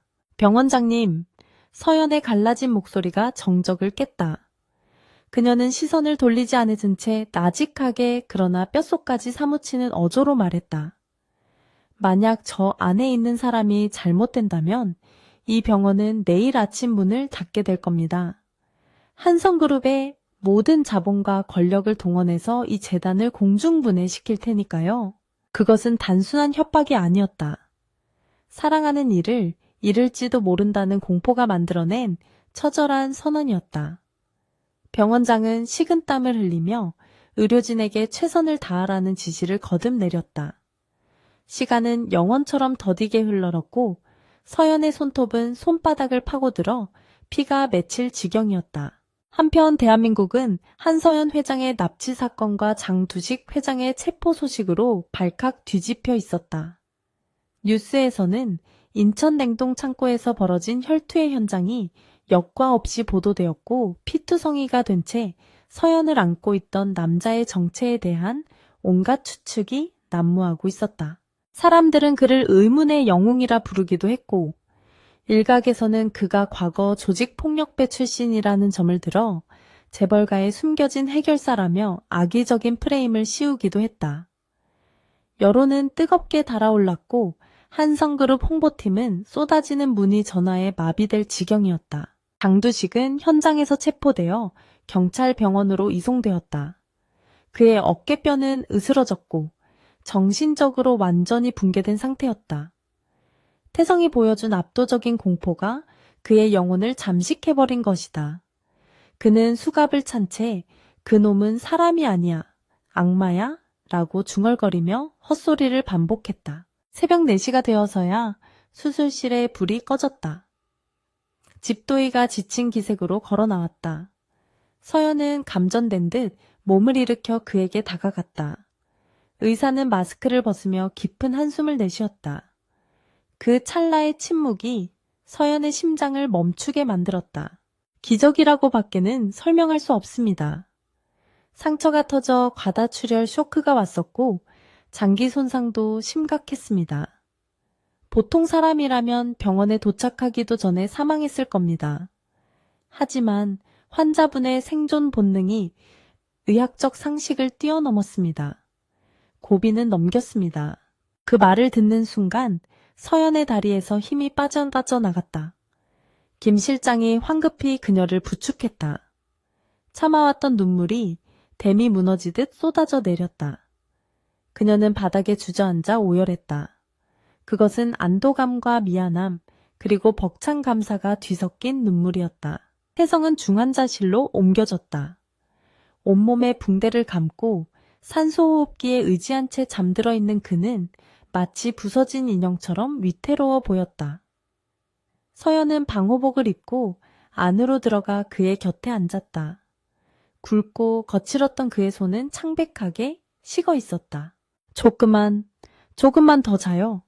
일어났을 때는 아무도 당신을 손가락질하지 못하게 만들어 놓을 테니까. 서연은 그의 손등에 입을 맞추며 다짐했다. 그녀는 이제 숨지 않을 것이었다. 세상이 그를 어떻게 부르든 그녀는 그를 자신의 남자로 당당하게 세상에 내놓을 생각이었다. 이틀 후 한성그룹 본사 대강당에는 수백 명의 내외신 기자들이 구름대처럼 모여들었다. 한서연 회장이 직접 긴급 기자회견을 자청했기 때문이었다. 카메라 플래시가 번개처럼 터지는 가운데 서연이 단상 위로 걸어 올라왔다. 그녀는 화려한 드레스 대신 단정한 검은색 정장을 입고 있었다.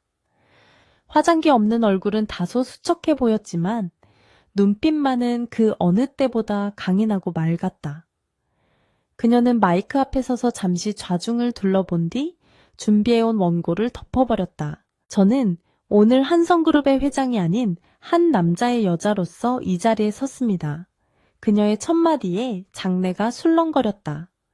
재벌 총수가 공식 석상에서 사적인 감정을 드러내는 것은 전례가 없는 일이었다. 며칠 전 인천의 냉동창고에서 저를 구하고 사경을 헤매고 있는 남자는 제 경호팀장이었던 강태성 씨입니다.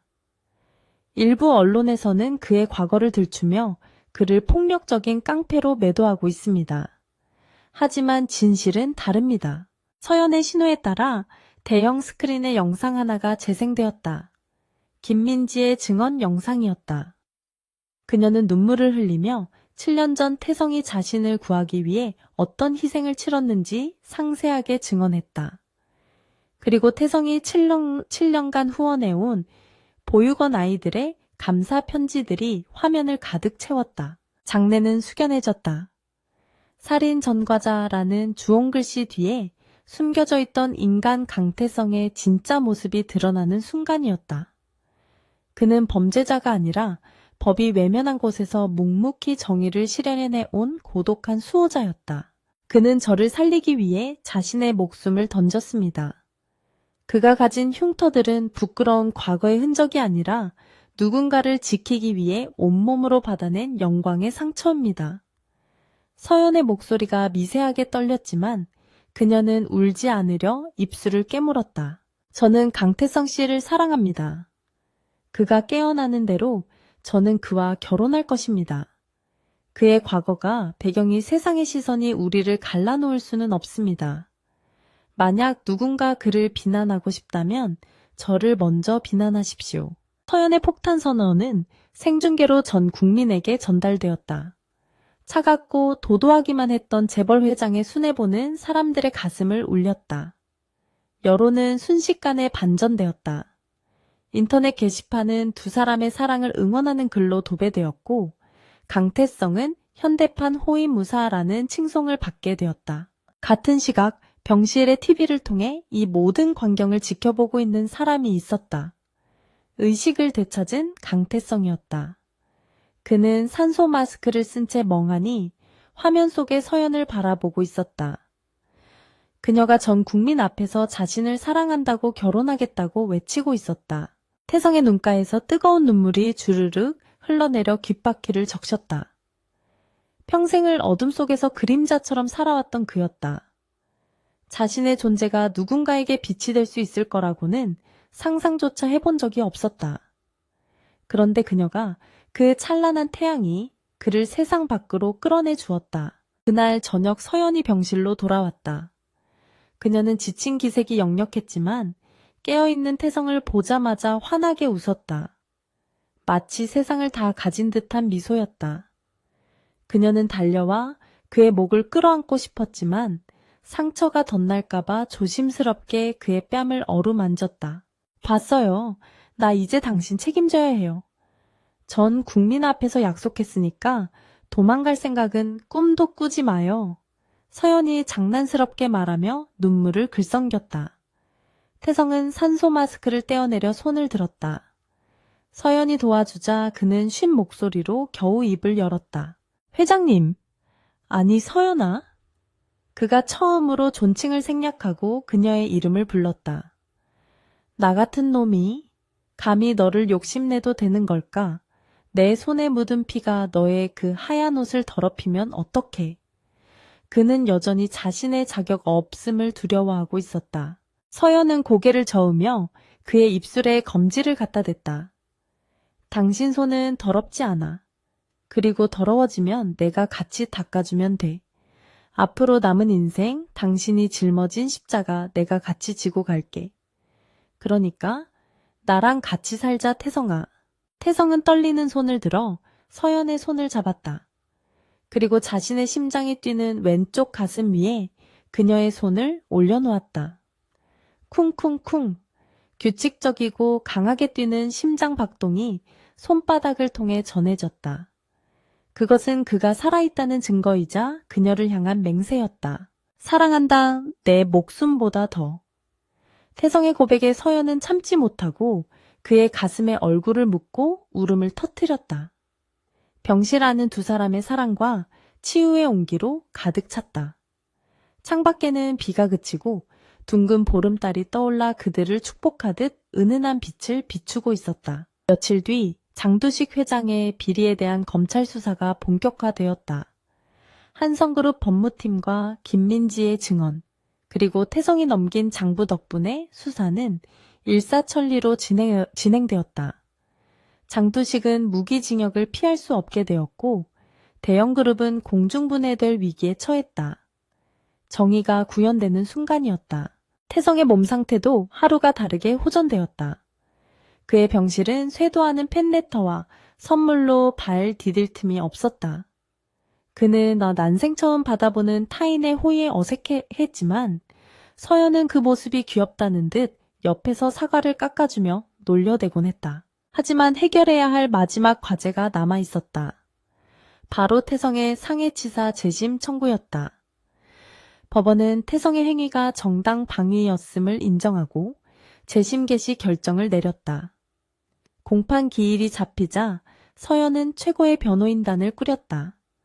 이번 재판은 단순히 그의 무죄를 입증하는 것을 넘어 그의 명예를 회복하는 성스러운 의식이 될 것이었다. 재판 당일 태성은 환자복 대신 서연이 맞춰준 깔끔한 정장을 입고 휠체어에 앉아 법정에 들어섰다. 방청석은 기자들과 그를 응원하는 시민들로 가득 차 있었다. 서연은 방청석 맨 앞줄에 앉아 그에게 힘을 실어주는 눈빛을 보냈다. 검찰 측은 과거의 판례를 들며 방어하려 했지만 김민지의 생생한 증언과 당시 수사의 허점을 파고드는 변호인단의 논리 앞에 속수무책이었다. 무엇보다 태성이 목숨을 걸고 서연을 구한 최근의 사건이 판사의 심증에 큰 영향을 미쳤다. 그는 본성적으로 악한 사람이 아니라는 것이 증명된 셈이었다. 피고인 강태성은 당시 급박한 위기 상황에서 타인의 생명을 구하기 위해 부득이한 선택을 했음이 인정된다. 또한 그 이후의 삶을 통해 충분히 속죄하였으며 최근 보여준 희생정신은 사회의 귀감이 된다. 판사가 판결문을 읽어 내려갔다. 법정 안에는 긴장감이 감돌았다. 이에 본 재판부는 원심을 파기하고 피고인 강태성에게 무죄를 선고한다. 무조회. 그 두 글자가 선포되는 순간 법정 안에서는 환호성과 박수가 터져나왔다. 태성은 믿기지 않는다는 표정으로 서연을 바라보았다. 서연은 자리에서 일어나 눈물범벅이 된 얼굴로 그를 향해 엄지손가락을 치켜 세웠다. 태성은 고개를 숙여 흐르는 눈물을 감췄다. 7년 동안 그를 옥죄고 있던 쇠사슬이 끊어지는 소리가 들리는 듯했다. 그는 이제 전과자 강태성이 아니었다. 그는 한서연의 당당한 연인이자 떳떳한 시민 강태성으로 다시 태어난 것이다. 법정을 나서는 두 사람을 향해 수많은 카메라가 몰려들었다. 하지만 이번에는 경호원들이 그들을 막지 않았다. 태성이 휠체어에서 일어나 비틀거리는 걸음으로 서연의 옆에 섰기 때문이었다. 그는 아직 성취하는 몸이었지만 자신의 두 발로 서서 그녀를 지키겠다는 의지를 보여주었다. 괜찮아. 서연이 걱정스럽게 물었다. 태성은 그녀의 어깨를 감싸 안으며 기자들을 향해 미소 지었다. 당신이 옆에 있는데 내가 안 괜찮을 리가 없잖아. 그는 더 이상 카메라를 피하지 않았다. 그날 밤 한남동 저택의 정원에서는 작은 파티가 열렸다. 태성의 퇴원과 무죄 판결을 축하하는 자리였다. 김 실장과 보안팀원들, 그리고 태성의 옛 동료들이 모여 즐겁게 술잔을 기울였다. 웃음소리가 끊이지 않는 정원을 바라보며 서연과 태성은 2층 테라스에 나란히 서 있었다. 이제 모든 게 끝난 것 같아. 꿈만 같아. 서연이 와인잔을 흔들며 말했다. 태성은 그녀의 허리를 감싸고 밤하늘을 올려다보았다. 끝이 아니라 시작이야. 우리가 함께할 진짜 인생의 시작. 그런데 태성씨 그거 알아? 나 당신한테 아직 못 받은 게 하나 있는데. 서연이 짐짓 뾰로통한 표정으로 그를 올려다보았다. 태성은 당황하며 물었다. 네, 제가 뭘 빠뜨렸습니까? 말씀만 하십시오. 당장 구해오겠습니다. 서연은 피식 웃으며 주머니에서 작은 벨벳 상자를 꺼냈다. 반지는 내가 준비했으니까 프러포즈는 당신이 해. 지금 당장. 그녀는 상자를 태성의 손에 쥐어주었다. 태성은 멍하니 상자를 바라보다가 얼굴이 붉어지며 웃음을 터뜨렸다. 정말 당신이란 여자는 이길 수가 없군. 태성은 한쪽 무릎을 꿇었다. 부상 때문에 통증이 밀려왔지만 그는 전혀 개의치 않았다. 그는 떨리는 손으로 상자를 열어 다이아몬드 반지를 꺼냈다. 달빛을 받아 반짝이는 보석보다 서연의 눈동자가 더 아름답게 빛나고 있었다. 한서연 씨, 어두운 분이었던 제 인생의 빛이 되어주셔서 감사합니다. 앞으로 당신이 걷는 모든 길에 제가 가장 튼튼한 그림자가 되고 가장 따뜻한 집이 되겠습니다. 저와 결혼해 주시겠습니까? 서연은 눈물을 흘리며 고개를 끄덕였다. 당연하지 바보야. 내가 얼마나 기다렸는데. 태성은 그녀의 손가락에 반지를 끼워주고 일어섰다. 두 사람은 서로를 깊이 끌어안고 키스했다. 정원 아래에서 환호성과 함께 폭죽이 터져 올랐다. 밤하늘을 수놓는 불꽃처럼 그들의 사랑은 화려하고 뜨겁게 타올랐다. 수행비서와 경호원이라는 신분의 벽을 넘고 과거의 아픔과 죽음의 위기를 넘어선 그들은 이제 누구도 떼어놓을 수 없는 하나가 되었다. 고난은 그들을 더욱 단단하게 만들었고 사랑은 그들을 완성시켰다. 이제 그들에게 남은 것은 오래오래 행복하게 살았습니다. 라는 동화 같은 결말뿐이었다. 하지만 그들은 알고 있었다. 인생은 동화가 아니라 현실이라는 것을, 앞으로도 수많은 시련이 닥쳐올 수 있다는 것을. 그러나 두려움은 없었다. 서로가 곁에 있는 한 그 어떤 폭풍우도 그들을 무너뜨릴 수 없다는 것을 확신하기 때문이었다.